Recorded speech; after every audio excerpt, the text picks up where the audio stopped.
Please stand for the pledge. I pledge allegiance to the flag of the United States of America and to the republic for which it stands, one nation, under God, indivisible, with liberty and justice for all. Welcome back to InfoFlow Blazers. Today is Friday, January 3rd. I'm Fiona. And I'm Liahana. Last month, a Virginia man was arrested for possession of deadly weapons, with a stash of a staggering size.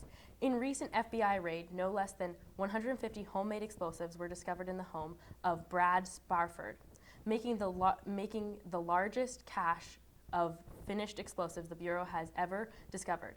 An investigation into Mr. Spafford's background shows a history of quote-unquote target practice on photos of President Biden, in addition to constant activity in radical online communities. Only hours into the new year, New Orleans citizens faced terror when a pickup truck hit and killed at least 15 people and injured 35 more amid New Year's celebrations. The vehicle's driver, 42-year-old U.S. Army veteran Shamsuddin Jabbar, was killed in a shootout with the police at the scene of the crime.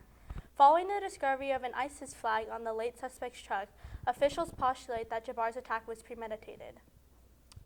The woman hit by a car at Giant Food in Burtonsville last month was identified by Montgomery County Police as 37-year-old Michelle Goggin. Goggin is a resident of Burtonsville, was hit by Silver Mazda in the Giant parking lot, later succumbing to her wounds in a nearby hospital. The perpetrator identity has not yet been released, and detectives are still seeking information on the incident. Now let's hear some advice from Eveline. What's up, Blazers, and welcome back to Keeping It 100, Montgomery Blair's one and only advice column. Today, we're kicking it off with a very specialized question. I want to go for a bigger role in the school play this year, but I'm worried about forgetting lines. Any tips? Auditions already passed, but since you asked about forgetting lines, it's important to keep some things in mind for both Blair Future Productions and others outside of school. You need to get to know the character first before working on lines. Find their objective in the scene, and you can riff off from there.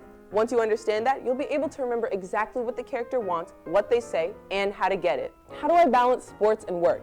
Don't procrastinate. Put your priorities in your work before and after practice if you know the load is getting bad. And don't commit all-nighters.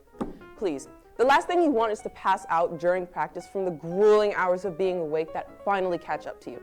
Like Miss Boulay always says, student before athlete. And with that, our last question for today says, this guy I've gone on a couple of dates with seems to really like me, but he takes forever to reply to my texts. I really like him. What should I do? If you've gone on dates, I'm sure he appreciates spending time with you. But evaluate that time. Is it worth it? Does he really seem to be enjoying it? If so, he's just a bad texter. If not, you both need to reevaluate. Don't forget your worth and know what you deserve. And that concludes it. Remember, if you always want to hear your answer repeated again, all episodes are available on the BNC website. See you next time, Blazers! Great advice. Do you think I could use the advice about the play for my SNL audition? You know, show business isn't really for everyone. But my grandma said that I'm funny. You know, that's enough out of you. That's all for today's show. Check out our website at bnc.net to submit announcements, and follow us at BNC_Blair on Instagram and at BNC Blair on TikTok and Twitter. Have a freezing Friday, and we'll see you next time, Blazers.